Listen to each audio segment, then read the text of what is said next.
മാന്യപ്രേക്ഷകർക്ക് സ്വാഗതം. പുസ്തക വായനയിൽ ഇന്ന് എൻ്റെ ഉപ്പുപ്പാക്കൊരു ആനയുണ്ടായിരുന്നു എന്ന നോവലിൻ്റെ തുടർച്ച.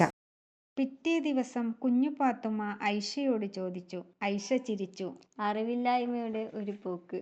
അറിവില്ലായ്മ വളരുകയാണ്. അറിവും വളരും പോലെ വളർത്തിയാൽ വേണ്ടതും വേണ്ടാത്തതും വളരും. ഐഷ പറഞ്ഞു. നോക്ക്, ഇസ്ലാമിന് അറിവുണ്ടായിരിക്കണം.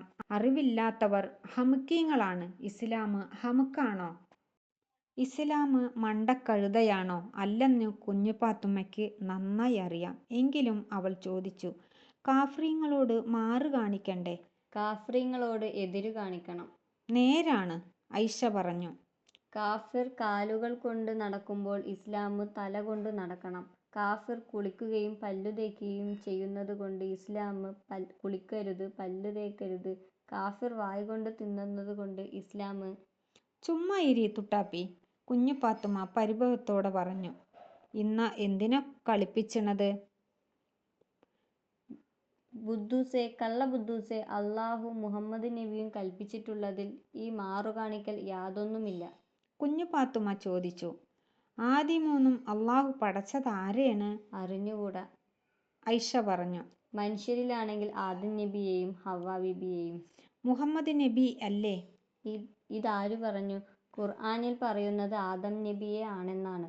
അതാണു നമ്മൾ വിശ്വസിക്കേണ്ടത്. കേട്ടുകേൾവിയും കെട്ടുകഥകളിലും വിശ്വസിക്കരുത്. മുസ്ലിമായി ജീവിക്കണം. നല്ല മനുഷ്യരായിരിക്കണം. വൃത്തിയുള്ളവരായിരിക്കണം. ആരോഗ്യമുള്ളവരായിരിക്കണം. ജീവിതത്തിൽ സൗന്ദര്യം പാലിക്കണം. മറ്റുള്ളവരെ വേദനിപ്പിക്കരുത്. പക, ക്രൂരത ഒഴിവാക്കണം. സത്യസന്ധത വേണം.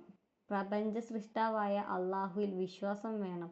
അള്ളാഹുവിൻ്റെ ദൂതനായ നബിയിൽ വിശ്വാസം വേണം.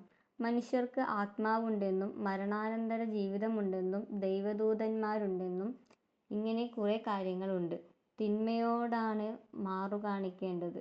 ഇതൊക്കെ ചെയ്യുന്നവരാണ് മുസ്ലിങ്ങൾ. കാരുണ്യത്തിൻ്റെ മതമാണ് ഇസ്ലാം. ഇനിയും കള്ളബുദ്ധൂസിന് സംശയം വല്ലതുമുണ്ടോ? തുട്ടാപ്പി, ഇസ്ലാമിന് തൊട്ടുപോകരുത്, കരിഞ്ഞു പോകും. കള്ള ബുദ്ധൂസേ. കണ്ണും മൂക്കും ഉള്ളവർക്കു വേണ്ടിയാണ് പൂക്കൾ. മുസ്ലിമിന് മണപ്പിക്കാം, തലയിൽ ചൂടാം. കൂടുതൽ ഇക്കാക്ക പറഞ്ഞു തരും. പക്ഷേ നിസാർ അഹമ്മദ് വന്ന ഉടനെ ബാപ്പ നിസാർ അഹമ്മദിൻ്റെ കഴുത്ത് വെട്ടാൻ വലിയ വാക്കത്തി എടുത്ത്.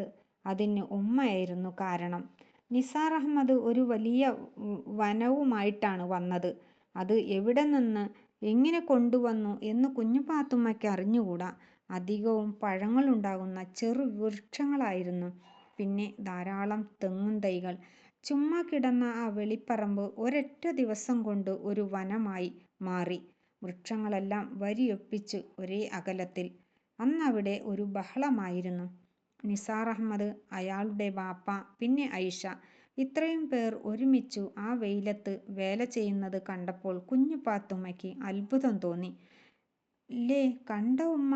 കുഞ്ഞു പാത്തുമ്മ ഉമ്മയെ വിളിച്ചു. ഉമ്മ മെതിയടിപ്പുറത്ത് കയറി കടോ പടോന്നു വാതിൽക്കൽ വന്നു. ഉമ്മ പറഞ്ഞു. ഓ, അവർക്ക് പിരാന്താ എന്ന് പറഞ്ഞുകൊണ്ട് ഉമ്മ അകത്തേക്ക് പോയി. നോവൽ തുടരും.